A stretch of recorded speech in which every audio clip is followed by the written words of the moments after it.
She won most talkative in high school, and she has been running her mouth ever since. Welcome to the Lisa Fisher Said podcast with your host, Lisa Fisher. You know what, Ashley Allen? People are here to hear your story. That's why they're listening to this podcast. I love my it. connection with you was just that I heard you on a podcast recently, and I Thank you. tracked you down. I said, I got to have that I girl. love that. Part of what's endearing about you is that you are Southern roots, and I'm here in Little Rock, Arkansas, and the fact that you have a really compelling story. So, Ashley, you're known as Ex-Party Girl LA on social media. We'll put that in the show notes. But tell me how you got that moniker and where this all began for you. Tell me your story. Sure. I was a raging alcoholic. No, I'm kidding. I struggled with shame, and it kept me sick for a long time. It kept me drunk for a long time. And I would wear this shirt that said ex-party girl that I made for myself. And then my ex-party girl friends, they were like, wait, we want one. And so I started making them one and realizing they have shame all over their story. And so I was like, what if we just put out there the stuff we used to do, and like the not mailing us some Rehab postcards and the not vodka water bottle, and let's make it fun and make people not feel alone, because we did that stuff too. I did that stuff. I'm fighting the stigma that you're a hot mess or you're crazy, with normalizing it and normalizing getting well and having fun with it. I'm not boring. I'm actually more fun sober than I was ever drunk. So that's how it started. Well, tell me your awareness then that you did have a problem with addiction, if we want to use the umbrella of addiction. And then when you felt like a grown-up where you could start telling your story, because that's a big step. Yeah. Well, to tell you the truth, I was diagnosed, I guess, with alcoholism, or started having a difficult relationship with alcohol when I went to college. And I was a late bloomer, I guess you could say. I did not drink in high school at all, but I went off to school and decided, like, I'm going to try this, and I don't have a stop button. I never have. So my alcoholism or my drinking was more public than, it wasn't like I was a closet drinker and no one knew. It was obvious I had a problem, and numerous people would say, you don't have a stop button, or maybe you should look at this a little bit. That happened very often, and I just wasn't ready for it. Denial was a big part of my story. And then when the denial went away, it was, I didn't care. You know, my self-esteem had gone down so much from alcohol that I was just comfortable being a mess, and that's how I would live. But it started in college, and then gradually got progressively worse. And that's where something divinely happened to me, and I'll share that in a little bit, that kind of intervened on me. I did not realize I was getting sober or wanted to. Just something happened that was profound. And thank God it did. This was freshman year. People are pledging sororities. You were in Austin, correct? Because you told me before we started. In Austin. I was down in Austin. Fun party school, we all know. Yeah. I mean, if you've been to college, they're fun anyway. And you're saying you didn't have a stop button. So are you saying, Ashley, early on when you went drinking with your peers, you went from 0 to 100? Or did you that first night just sip a little bit of a beer? Right. So it's interesting. I went 0 to, I had tried alcohol once in high school, but I think the reason I didn't get addicted is later on I used it to fill a void. Well, I had that void filled in high school with a serious codependent relationship. Right. So I was kind of getting, quote unquote, high off of that. So of course I'm not going to find alcohol and have an aha moment. I had it with this person, and it was not a good, healthy relationship at all, to say the least. Very codependent. So I think alcoholism manifested that way for me earlier. And then when I went to college and was not in a relationship, I was like, I've arrived. So my first time out, I got too drunk. I mean, awful. And it's been that way since. So your relationship, you replaced from high school, you replaced it with booze. Yes. Okay.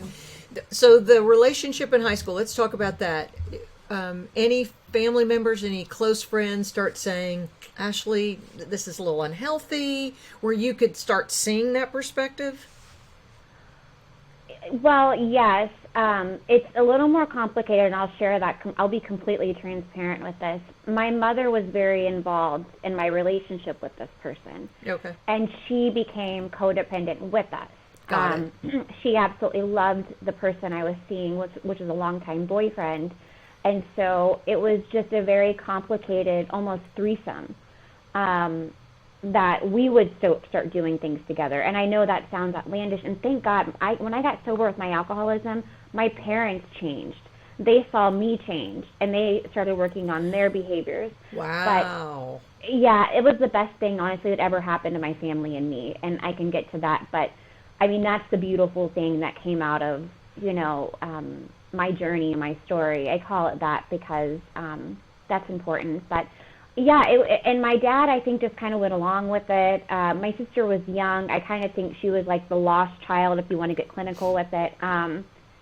But yeah, no one really did. In fact, at my cheerleading banquet my senior year, I got the award like most likely to get married first. So I think it was just kind of Texas, and that's what you do. Your life is your relationship. Yeah, big hair and cheerleading squads and. Oh yeah, girl. Longhorns. The side note is we're recording this in September of 2022, and you're getting married for real this weekend. Yeah, I'm gonna probably cry. It's so I love crying tears of gratitude. I love that, and every time I talk about like my story or like the gifts from it, I can't help but get emotional. So excuse me for a second. I love it. If you would have told me 3 years ago that I would be getting married to somebody that knows my history with alcohol, my relationship, everything I went through, jail stays, and he's actually a defense attorney, so that's laughable. He wasn't mine. That's fine. He wasn't mine at all. Okay. But and he's not a drinker, and not because he had an issue. He was just like a retired frat guy, I guess you could say. So God's a big part of my story, and I remember my mother telling me that she prayed for God to send me someone, but only after I got a year sober. So I would realize I can do this on my own. Y'all, my year sober was on a Thursday. I met David on a Saturday right after. That is precious. And, okay, I want mothers right now to stop what they're doing. This is why when we pray, we storm the gates of heaven, and God listens to us. So mothers, keep praying for your kids. Absolutely, and there's something that's really beautiful towards the end of my my rough time before I got sober. My mom said in the middle of the night she woke up and she had an intuitive thought or voice perhaps, and it said, "Kim, it's done." And I think that was referring to my alcoholism, and she was able to sleep at night from then on because she wasn't. My parents weren't. They were worried sick about me, and they almost got to a point where they loved when I was in jail because they didn't worry about it. That's right. Oh, yeah. That's crazy. Yeah. So that's beautiful because that's what happened to me. And I heard a similar voice, and that's what changed my life forever. So your epiphany was you felt like the Lord speaking to you? Yes. And you got sober. Wow. Tell me about that. So I was 2 weeks into my actually, I don't know if it was a couple days or 2 weeks. Things were really groggy back then. And what year, how old were you at this point? Because you started at 18 drinking. Yeah, I attempted to get sober, but I was doing it on my own, and Ashley can't fix Ashley. And so I would start the substitution, like I'm going to drink beer instead of vodka, or I'm not going to live in this city, I'm going to move to this city, or maybe it's my job, or maybe it's this relationship. So it was always something external, and I didn't understand that it was internal.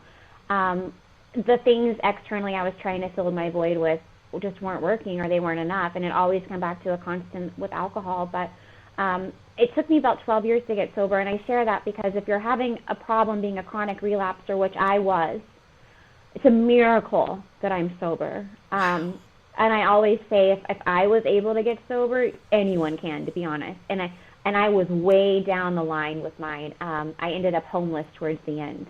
And you talk about head cheerleader, prom queen nominee. Yeah, all the top things. 10 at Miss Texas, living on the streets of Hollywood with no shoes. Wow. That's where I went. But a couple days into my sobriety, I actually got picked up on the streets in Hollywood by a civil worker and took me to a state-funded rehab. And I didn't have anything when I went to this rehab. I've been to nice rehabs too, but my parents this time said, figure it out. They kind of cut the codependency and the enabling and said, if you want to get sober, go after it. We've done it for you, and so maybe it's your time, the time you own it. So a couple weeks, and I would sit outside the center and I would look up at this palm tree and it would sway, and that was like the closest I could maybe get to praying or meditating. Mm-hmm. I was very angry at God. I grew up in a Baptist home, so I felt like I was going to go to hell, or I was such a bad person, and that played into the shame. Mm. But I realized that that's not God and of God, and God actually, Jesus loves people like me, because then cool things happen to us and we go share our testimony or our miracle with others, and we can touch those people that we're not perfect. You know what I mean? And I love that. But a couple, like I just, right at the beginning of my recovery, and this was back in 2019, early 2020. So I'm celebrating 3 years in February. Congratulations. So this was, thank you. It doesn't feel like it at all, but yet it does. I was sitting outside looking at this palm tree, and I had so much anger and an intrusive thought. And I don't share this often because I think you really have to understand it in a spiritual sense, or if you're a Christian. And if you aren't, then I hope it speaks to you in a certain way. I'm not crazy, but if I am, it's fine. But God told me, like, Ashley, are you ready to suit up and show up? Are you ready to fight on the front? Sorry. Are you ready to fight on the front lines with me? I've been here this entire time. You haven't. And that anger went away because I realized that I was the one that turned my back on everything about God and Jesus and what I thought I knew and what I didn't, and he was always the constant for me. There's no doubt about that. Sometimes to this day, I'm like, how am I still alive? I mean, seriously. And my friend Katie, who's sober, we're like, how did we make this? And it's totally God. And since then, it was God and me from then on. And I have a good relationship. Not only do I know of him, but I joke, and this is, I think, honestly, one of the main things that's kept me sober and kept me on this path that's so beautiful, is that I talk to God throughout the day like he's a friend of mine. And I always say we play chess. So people are like, you play chess with God, girl? And I'm like, I do. And it's a visual, because I'm a visual person, but it's me on one side, Jesus on the other, and my will is my chess piece. So if I want to move it forward, God can either like allow that to move forward on the chessboard, or he can check me, right, and take away my chess piece. But it's like that. We play chess a lot. And he has a great sense of humor with me. Like, I'm marrying a defense attorney, so case in point, you know. But yeah, for sure. That's how that happened. I have done AA in the past. It works great for some people. I was fully willing to do that with this time around. I think the 12 steps are a way to get connected to God or a spiritual sense realm or divine entity, whatever you want to call it, you know, and you can make it yours. And I think that's beautiful about the program. I did work the steps earlier on in my recovery, but it's been me and God since, and it's been the obsession's been removed, and the spirit of helping others was given to me. Well, let's talk about how many times did you go through any type of rehab or made an attempt? Do you know? Do you have a number? Girl, how much time do we have? No, I'm okay. kidding. Got it. A lot. I think probably overall 17. Okay. Great. And that includes the detoxes in hospitals, that's not including that. And I would always have to, because I would have withdrawals and DTs and shakes. So and people can die. So we are talking about a medical situation that can be an emergency. And anyone listening right now, if that is you, please seek medical help, because that is something very, very serious. So 17th time's the charm, which is great. That is your number. 17 is your number, which is, I love that you're that transparent. So at 18, you're a freshman. Were you in a sorority at Texas? I was in 80 Pi. Okay. And So you're in 80 Pi there. Great chapter there, I know, in Austin. Having a good time. When did you start realizing, or when did your friends start whispering, saying, okay, this isn't just fun because we were at a Sigma Chi walkout. This is now a problem. How old were you at that point? Well, it's interesting because my friends in the sorority didn't. It wasn't until I started seeing my own consequences. It was kind of normalized. This was back when, like, Britney Spears and Lindsay Lohan, it was kind of cool to be a hot mess. You know? That's true. Yeah. They always thought it was funny. I think that they knew, but I kind of think that some of them liked me being the mess. You know what I mean? That I honestly do. I lost a lot of them when I started getting sober, you know. But I started witnessing external consequences. I went to jail the first weekend that I fully drank for a public intoxication. And how old were you at that point? 20. So you were still a minor. So there were also minor in possession. You had some other offenses that you had to address. So then your parents probably got involved early in the game, right? Yeah, and they were just heartbroken. I mean, seeing the girl that I was, and I mean, it was a shock to everybody. There's no alcoholism in my family or addiction That's what I was of going any to kind. ask you. Really?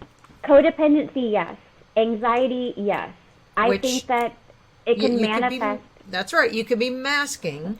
That's why people will say, well, there's no addiction in my family. Check. But you have to say, but wait a minute. Yeah. Because all families have broken pieces. Otherwise, why would we need a holy God to save us? I mean, so I understand that. Instagram, y'all, really, Instagram is just the the reels, the highlight reels of your life. So, and we don't show that. So I think that's a very valid point, that your family dealt with some other things.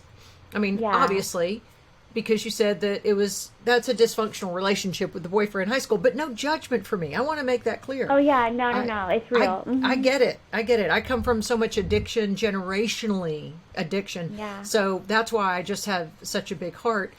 But I do also wonder why I didn't bend that way. I don't have the desire to drink more than one of anything. I'm bored with it. I'm tired of it. I'm impulsive, but I'm not compulsive. I don't. So I think there is a wiring.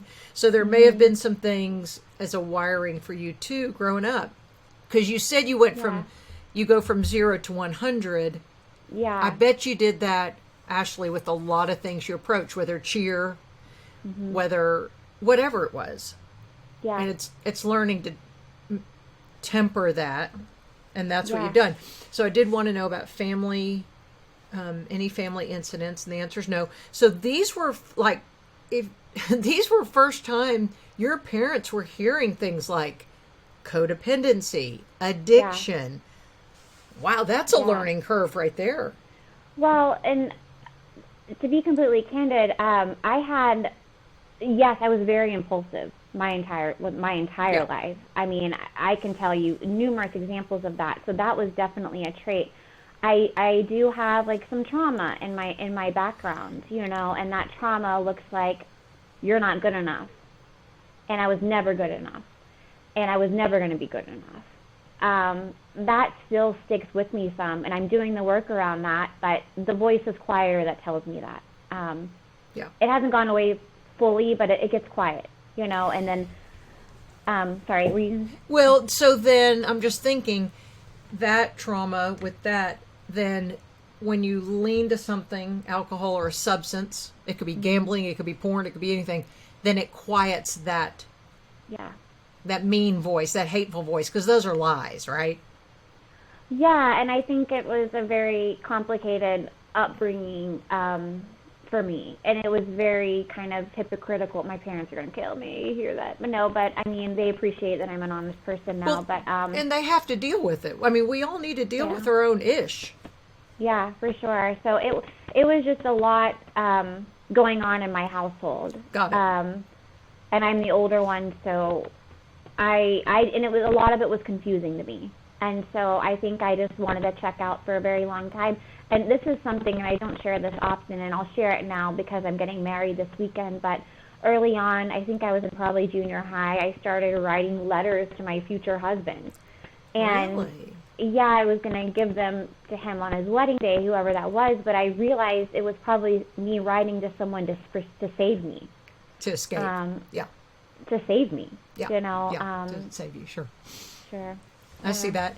Was drinking something you did every day? Yes. Yes. Like it was a job? Nothing else mattered but it. I drank every day from morning to night, and if I didn't have it, I would go into withdrawals, shakes, cold sweats, anxiety. I mean, if I wasn't drinking and I was figuring out how I'm going to drink it next, that was my life. I sure, like, because I work at a rehab part-time with some gentlemen that I teach yoga to. Good. And it's pretty awesome, but I share that, and they can identify that, like, my two hobbies were getting drunk or trying to figure out how I'm going to get drunk next, because heaven forbid I run out of alcohol. That was like the worst, you know? Well, I mean, unless you were an heiress to the Vanderbilt fortune, how did you afford this? Which part? The drinking every day. It's expensive. I guess you didn't eat. I didn't eat. I started off like a wine drinker, actually, and then it got to like, I'll drink whatever. But I worked in the film industry. I was a costume designer for years, and I did make good money doing that, but it was also normalized. It's a drinking culture, right? Absolutely. And you pretty much work so you can have a couple months off to party, and then you get back on a show, you know? So that was a lot of it. And my parents, they stopped doing this. They were big enablers of money. Good. Money. That was good. So on a set like that, were you ever worried that people were going to find out your secret, that you were really a drunk? Or did you think, I'm holding it together, nobody knows, I'm fine? Well, I didn't care. That's the crazy part. I didn't know that everyone knew my secret already, because I would get off a show and go to a new one right when things were kind of falling apart. There was one that I wrapped a show, and they sent me a photo, and in my desk drawer in the wardrobe room were tons of alcohol bottles. And so people were starting to figure out my secret. I think people knew, but the thing is, I acted normally when I was drunk until it got sloppy, because I couldn't operate in any other way. So you were really, I mean, this isn't an overstatement, you were really never sober. I was never sober. Mm-mm. Wow. So learning how to be sober and do life on life's terms, and like simple things, like go to the grocery store. And I was in a car accident in my early 20s, and I would self-medicate with alcohol for severe panic attacks. I'm still working on, I will drive now, but not on a freeway, but I'm still working on that, and that's okay. I'm okay where I'm at with that. But so driving sober, I had to have a couple drinks in me. And it sounds so nuts, like that I thought I was safer drinking and driving than that. But you know what, Ashley, that also shows us that there are people on the 405 or here on I-30 or I'm trying to think, the one in Dallas, 75 going through Dallas, that are also have that same philosophy. Yeah. We're recording this at noon Central Time, so at noon there are people drinking because they think that's the only way they can get on the highway.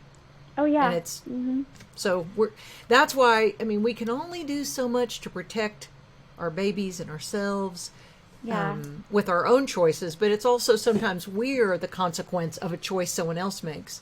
And again, you had no malice. You didn't wake up that day thinking, I'm going to get in a wreck and ruin someone's life. And you probably didn't ruin someone's life, but those are the consequences that you now can see. That's what is kind of fascinating me, is that you didn't have the foresight, or did you, to think these decisions are going to affect other people?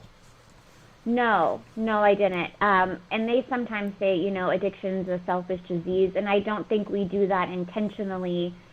It's because we are fixated on the alcohol. It's all about the alcohol. Right. And it's dark and nothing else matters. That was the love of your life. The alcohol was the love of your life. That was it. Oh, yeah. And I feel it's a mental disease, and I share this because people don't lose their kids if they could just stop, right? And I feel like there's something deeper, and it's not a willpower thing. That's why the power of God had to intervene on my life, and I couldn't just stop on my own.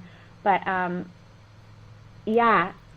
it happens all the time. And that actress that, I don't know if you heard, that ran into a house and was under the influence earlier in the morning. Yes. That's case in point. And that could have easily been me. People are like, oh my gosh. And I'm like, gosh. And I'm like, that could have been me 10 times over. I am fortunate that my story doesn't have me hurting anyone physically. I hurt people emotionally. And then they ended up, it was Anne Heche, they ended up pulling her from life support recently, right? Yeah.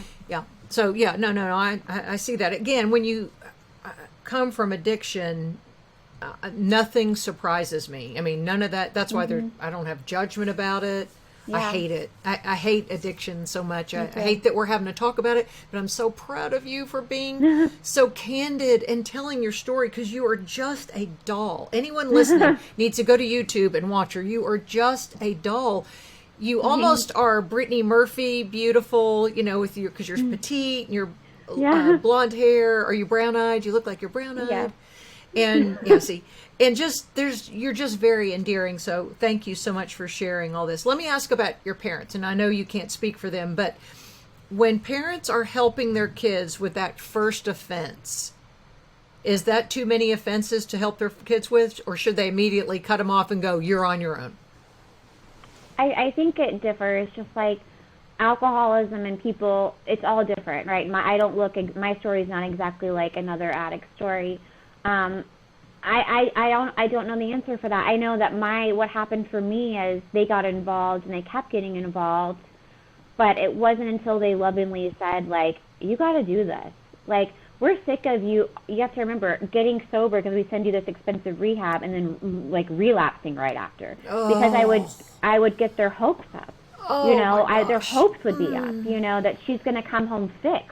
And that was painful for them. And I don't blame them for saying, like, figure it out. I don't either. So do you think, Ashley, that first time you went, you were going to get fixed, or you were going to appease them? I had since we don't have any really addiction that we can tell in the family, maybe way down the line, I didn't truly know what an alcoholic was. So I thought an alcoholic lived under a bridge. Like, I pictured somebody under the bridge with a brown bag. So you didn't think you were an alcoholic then? No, I did. I thought I was a party girl, sex party girl, but I just thought I didn't have a stop button. So the first treatment center I went to, talking about alcohol and that I'm an alcoholic, it was like it rocked my world. Because, again, I was fixated on, you're under a bridge with a paper bag. And guess what? That was me towards the end of my story, know? And so it was educational for my family and me in the early days. Well, what is the average cost of a bougie rehab facility? Is it $75,000? Well, sometimes insurance will cover it if it's a network. So insurance covers a lot. I was fortunate that for the most of this, I was still on my parents' insurance, right, under 26. So that all, and then, I mean, they do go up to like, I mean, $75,000 a month, $30,000 a month is nothing. If you go to a posh one, in Salt Lake City or Malibu. But here's the deal. I got sober at a Med-Cal facility, and I showed up with a trash bag of clothes, and it stuck. You know what I mean? Wow. That's my story. Like, with people out of jail, like, us in bunk beds, like in Hollywood of all places. I got sober at a Med-Cal facility, a state facility in Hollywood. Wow. I still laugh at that.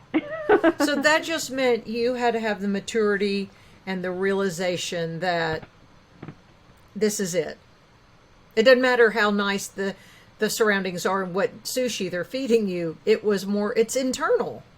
Yeah, it's exactly what I needed, and I didn't realize I needed. But God had a plan for me. Honestly, I really and truly believe that. But if I wasn't supposed to be sober, then somebody mentioned to me, you just have a higher pain tolerance than others, and that's always stuck with me. Because no matter what I would go through, I wouldn't give up on trying to get sober. I was super, I persevered, and I was super, committed. And I'm glad I stayed kind of committed because I eventually got sober. But God just finally, I think maybe He always spoke to me when I was in my addiction. I just wasn't fully coherent enough to understand that. So I think it was just timing, Yeah, I definitely think that there was a time, and that was it. So in college, did you finish a 4-year degree? Did you follow a traditional route, even though you were functioning as an alcoholic, or were you kind of falling apart in college? I have 30 hours left of college. Okay. It's a progressive illness. Alcoholism never gets better. It will get worse. And if you are a true quote unquote alcoholic, and only you can diagnose yourself that. I can't tell you if you are or not. I mean, you know. People will tell you, like, you should look at your drinking, you're an alcoholic. No, until you diagnose and qualify yourself, you're not going to get help or better, right? In fact, you're probably going to keep drinking and do the opposite.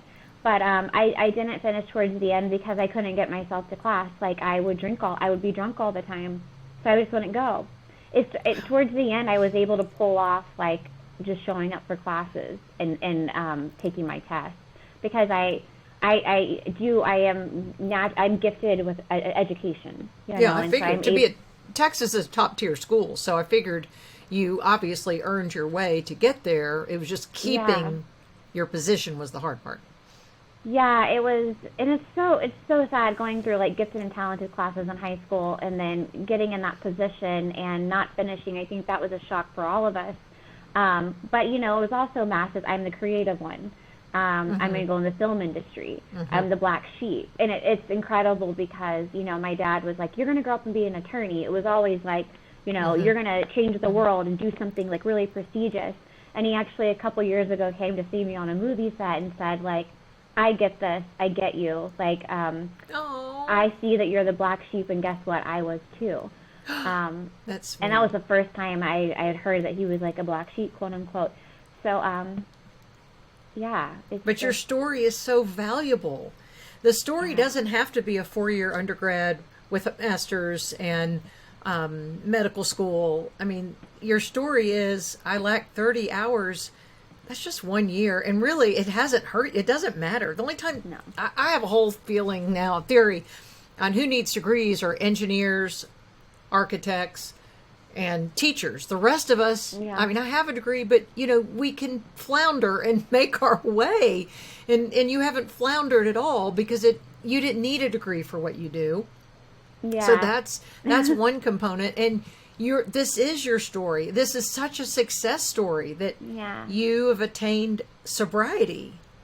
Yeah, and I don't need a degree to help somebody else. No. With my story, I joke with my fiance that I'm like, I'm just gonna go to law school and just do it and see if I can do it. Because Kim Kardashian's doing it. You could do it. I'm just gonna go for it. And even though that's not how my brain works, film and television and costuming is what I'm good at. And what was your major?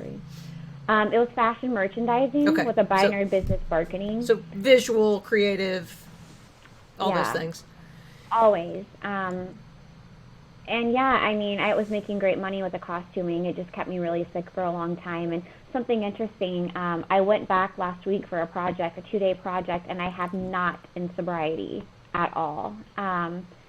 And that was the first time. And I went with a good friend of mine, was a producer that knows my story. And I came out of retirement. I'm in retirement, I tell people, for a 2-day shoot for Apple. And my work is the best work I've ever done because I'm sober. But I was terrified to go back. I associated that with my drinking.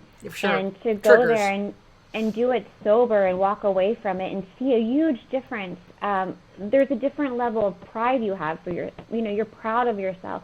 I'm proud of myself when I, every time I turn almost a year sober, or when I have sober victories. It's a totally different level of like being proud of yourself. So. Do you go to meetings? So I don't. I do sometimes. I have a Wednesday morning group that I'll log into. I'm really active in my church. I teach yoga at a men's rehab 2 days a week. Awesome. I will speak at any meeting if I'm asked to. Any podcast, I never say no. And we thank you. Thank you. You can always call my phone, but I'm also a part of a women's organization that's nationally ranked, and we do a lot of community service. And I'm chairing something for them this week. What's that organization called? Junior League of LA. Oh, Junior League, yeah, sure. Yeah, if you would have told me again 3 years ago I'd be in Junior League, I would think you're crazy. But actually, it checks out. It makes sense because there's Ashley before all of this happened, right? And then what Ashley under the influence, which is not me. And then, of course, I'm coming back to like my roots. But that keeps me feeling amazing. When you help somebody else, it's a different kind of high than you can ever think about, you know. And what's interesting is my fiance being a defense attorney, he works with people like me. So it's amazing to aid him into getting people into a treatment center versus jail. I think it's the perfect power couple. It's really cool, actually, because I've been through it, I've done it, and it's just really cool to see him have compassion for it too. Right, because people who haven't walked in any of that often, and I'm not making a blanket statement, but I'm saying often will discard addicts because they don't understand. And until you've walked through it, you helped him who doesn't really drink. You said he was a fraternity boy, and it helps him see that perspective. I think that's beautiful. Okay, Ashley, so you're talking about, going back to the set and kind of there are triggers in those sets, right? Because you remember, you take yourself back. Then how do you feel about doing social events? How will you feel about your wedding? How will you feel when everybody's going to brunch and having alcohol? How do you feel on all that? You know what? It's a miracle, and this is where my relationship with God and like the obsession being removed, and it's incredible. But we're having champagne, beer, and wine at the wedding in my dining room. Yeah, in my dining room right now, there's tons of cases of wine. And the thing is like I would never have thought that, but the obsession's been removed. I know my truth, and I cannot drink it, nor do I want to. And this is what's funny. I have kind of an aversion to smelling it now. So if I smell like a sweet, tart white wine, my stomach actually feels like it did when I was drinking, like I was about to get sick, and just like in my tasting it. And but yeah, my parents aren't hosting it because that's not fair, nor would I ask them. David and I are taking care of that, but we are doing just champagne for the toast, beer and wine, nothing hard. But that's the miracle and the beauty of it, and that's just a testament to how like big God is. And if you I believe it. Let him do it, you'll get. I mean, this is crazy, So will you put apple juice or sparkling water in your flute and toast, and nobody cares? This is what I've realized. It's the same thing because I'm a health coach for an intermittent fasting coach. It's the same thing I tell people when they go places and their feasting window's not open yet. And they go, but I'm at a big lunch. What do? I went, don't eat. Nobody cares. People are so consumed with themselves that they're not looking to see that you're drinking apple juice or to somebody you're not eating lunch with everybody. Just go about your day. Now, you are the bride. They're going to see how beautiful you are. That's all they care about. Yeah, and everyone there knows my story and stuff like that. And they also, like, when I wore that shirt, it's like, ex-party girl, and everybody, it's a joke, and everyone in my circle and outside of, they know that I just don't drink anymore. And I used to tell people when they're like, you don't drink? And I'm like, do you want to drink? And I'm like, no, girl, do you want to keep your things in your house? Do you want your house to like stay intact? Do you want it to burn down? You don't want me drinking. Was your name attached to any fires then when you say burned down? Like, did you have any real tragedies or felonies that were, not that you were charged and the statute of limitations has run out, probably, but were there times and instances where you were like, oh crap, I did some damage here? Oh yeah, my apartment caught on fire, but it wasn't me, but we for a long time thought it was. What led up to me being homeless and walking the streets in Hollywood, and it was for 3 weeks because I got off a production, came back home to my apartment. There was an electrical fire on the first floor, but I was passed out in a blackout during the whole thing. So I didn't know until a firefighter came in. And that's what happened. And so that would have killed you. Yeah, for sure. I didn't even, thank God someone went up there because it was on a Saturday afternoon and I was dead to the world. Absolutely had no idea. And this is the sad sickness part, but I have to give myself compassion for, is while my apartment was burning down, the Red Cross gave me a blanket. I walked to get margaritas in my blanket. Stop. And no shoes. Blanket. No shoes? No, I had slippers on at this point. Oh, wow. But at some point when I was on the streets, I lost my slippers. And I loved them. They were leopard slippers. But anyways, Of course, that's yes. the point. I would only expect you in leopard slippers. I know, it sounds terrible. But, yeah, so, and everyone for the longest time was like, did you do it? And I was like, I think I did. Like, I don't know. Oh, you And, really did think you might have done it? Yeah, but it turns out I didn't because it's electrical fire on the first floor. But I was convinced, and then everybody around me was convinced. And I got offended at first when I was like, cause I would be like, Mom, my apartment's on fire. She's like, well, did you do it? And then What? Now tell me, what is the connection there? Is it because drunks are sloppy and drunks are still cooking and smoking and doing things that could be dangerous? I mean, is that why they made the connection and you would have maybe not known? the havoc that I would like wreak. I mean, the rehab. It was very possible because Wow. I was a train wreck mess. I would walk in front of cars. I would fall out of windows. I fell off a sailboat. Like Wow. the stuff that I would get myself into. This didn't surprise anyone at all. So who Okay, knows how it would have happened? But Have we talked about what your rock bottom was? Of all these stories, was one of those the rock bottom? The yeah, margarita, get margaritas with the blanket around you, realizing, okay, I may have a problem. It was the fire, and again, I think God divinely inspired that fire. Luckily, everyone was safe, and I know that sounds crazy, but it got me on the street and desperate. I had an apartment to drink in, you know. It sounds so weird saying that, but I'm grateful that that fire happened to me. Oh, I love So, that about you. I love that you're saying that. It had to. Honestly, it had to like burn my addiction down, girl. Like, Yeah. I mean, I would have like been drinking in my apartment and never leaving it, and I wouldn't have gotten desperate. That gift of desperation that I Yes. so badly needed. Now, were you calling your parents then after the fire saying, I need help, financial help? You know, when you were homeless for 3 weeks in Hollywood, were you Yes. then mad at your parents because they weren't helping?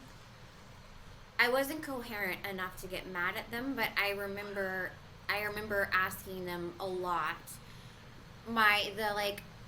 The fire department gave me a gift card, and a friend of mine back home started a GoFundMe for me, and actually my sister held on to that money, so it wasn't like I Yeah. had that money for any Yeah. of this, and I'm so grateful she did that.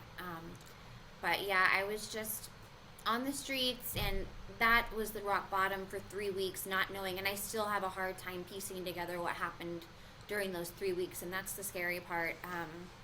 Like I didn't know, I didn't know what was before what. Like I knew the certain things I did, but that's so scary, you know, being in like a 3-week blackout. But that's when I was walking down a street in Hollywood, and this entertainment van pulled up, and this is a really cool story. Stefan, this like Hollywood, you know, worker for the city, took me to an AA meeting, and I met a couple. Are you there. serious? Yeah, he's Wow. all over my story, and he took me to an Had AA he meeting. seen you before, or he just knew if he was an alcoholic, he knows what an alcoholic looks like?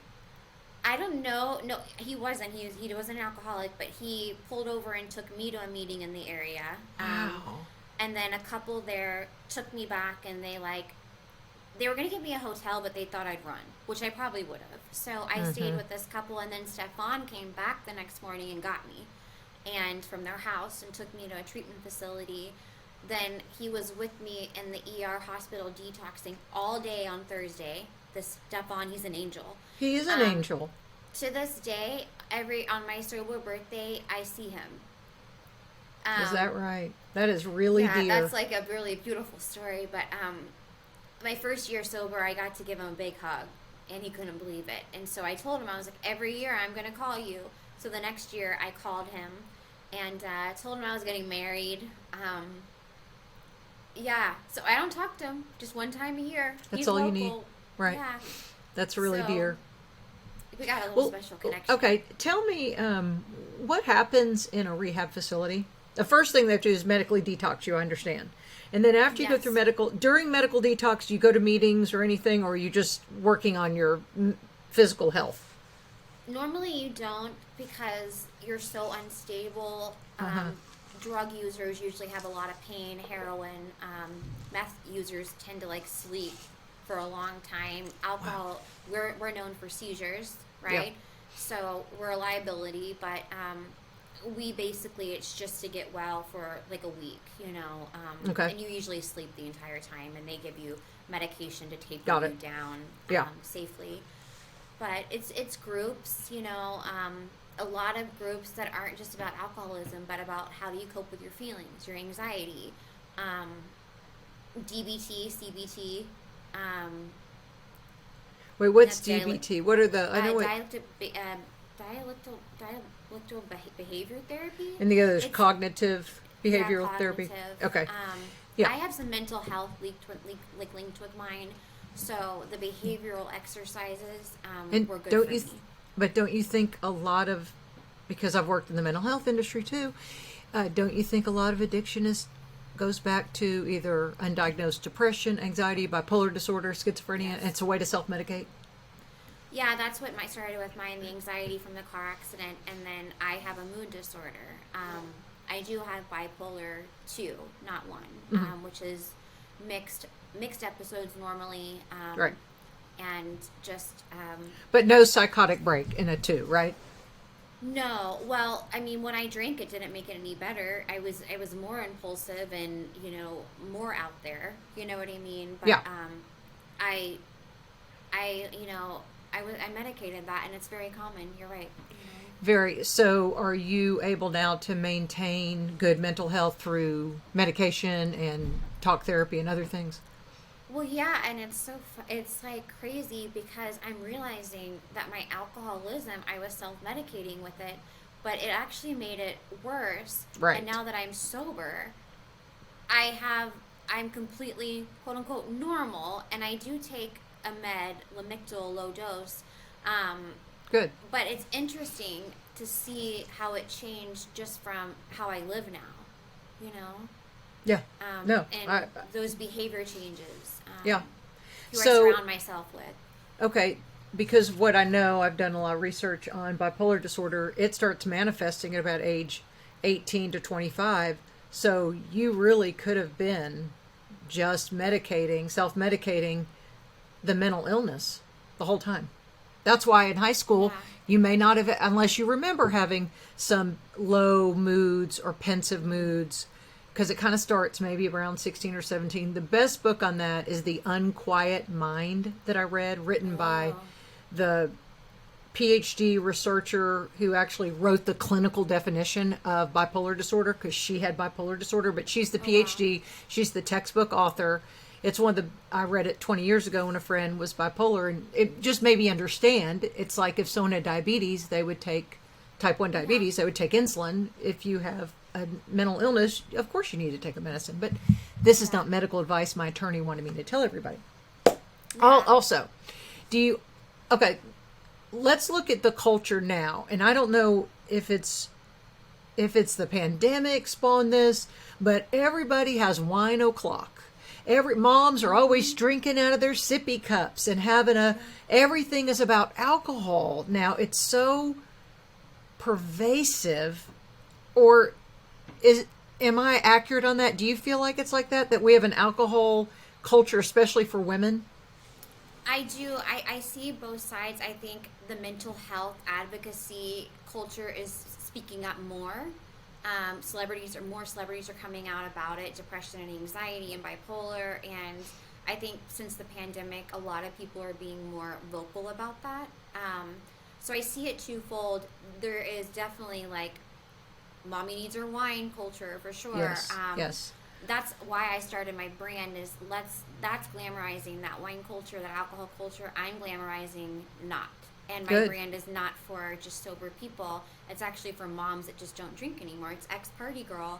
Doesn't mean that you're sober, but maybe you just don't do the bottle service anymore. You have a new bottle service, or, you know. Right. Sparkling water or whatever it is, right? Yeah, no, for sure. Now, so health concerns, and I know these things are reversible, but what did your liver look like during the throes of alcoholism, and how has your health like that, your organs, turned around? Yeah, so I had a fatty liver. I did have some like liver issues. Luckily, nothing immediate. I mean, I don't know if years from now or whatever, but I did have withdrawal seizures. Those are a part of my story. Yeah. So dangerous, but I'm healthy today. I go to spin class. I take vitamins. Good. It's like it's just it's a miracle. It's all a miracle. It's just a miracle. It is. Your story is very miraculous. Tell me your favorite movie or film or TV show that you've worked on. Oh, there's so many. I worked on a film, and it's funny, I just saw the trailer again this morning, but I worked on a film called The Warning Shot, and we shot it, actually, let's get this, we shot it in the hometown in Texas that my grandparents live in, and my mom grew up in. No way. So I stayed with my grandparents, and How I worked on this sweet. film, and it was a David Spade's first dramatic role. It was with James Earl Jones, Bruce Dern. Yes. It was awesome, and that was my favorite. I think my mom working with me, and then my aunt who lives in the same town did like our locations because she's What a town was there. that? Corsicana, Texas. Yeah, Corsicana, where the cheerleaders are.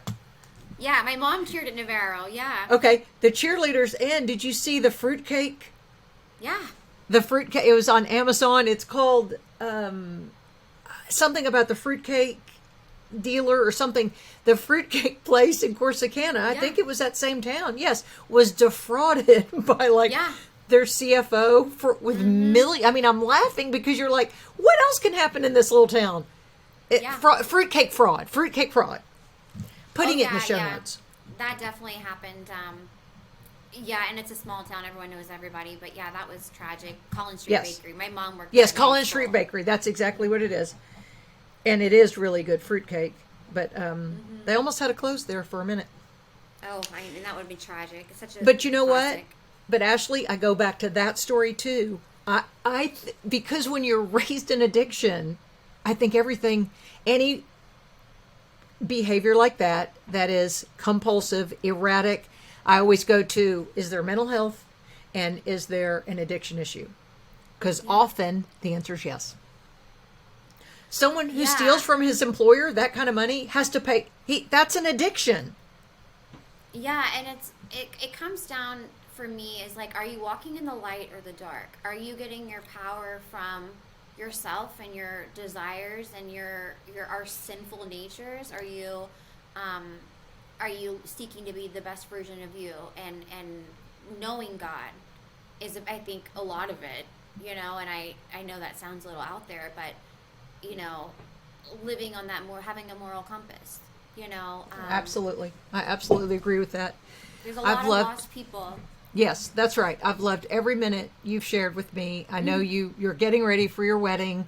I'm so happy for you. And I know this about health, that we can, especially the liver is amazing in its ability to regenerate new cells and sick cells, and you're on the right path. Yeah, it's cool. I thank you for having me. I adored talking with you, my fellow Southerner. I heard that accent and I was like, hey girl. I know. I so appreciated it. Well, you're just a doll, and I can't believe that there's been a heat wave in LA, and now they're going to have something called rain that they never get. Yeah, but the good thing about recovery, and it's all good. You know what I mean? That's such a great perspective. I'm letting it not steal my joy. I'm getting married. Let's focus on the thing that I should be grateful for. Absolutely, that is such getting married. Yes, I will say this, that I think everyone needs to go to an AA meeting or an Al-Anon meeting, because we all have it. I mean, I just feel like we all have a tendency to be codependent or to try to fix others, or we're not responsible for their behavior. There are so many good things that come out of the recovery community. Oh yeah. And your perspective right there of, not going to let it steal my joy. I'm getting married. That's the bottom line. So you go get married, and we will probably upload this a couple weeks after you get married, and I hope you listen, and you don't have to have your parents listen. This is just between us. I know, right? We're good. Thank you so much. I appreciate it. Thanks for listening to the Lisa Fisher Said podcast. Be sure to hit subscribe and download all the episodes and leave a review, won't you? The Lisa Fisher Said podcast is produced by ClantonCreative.com.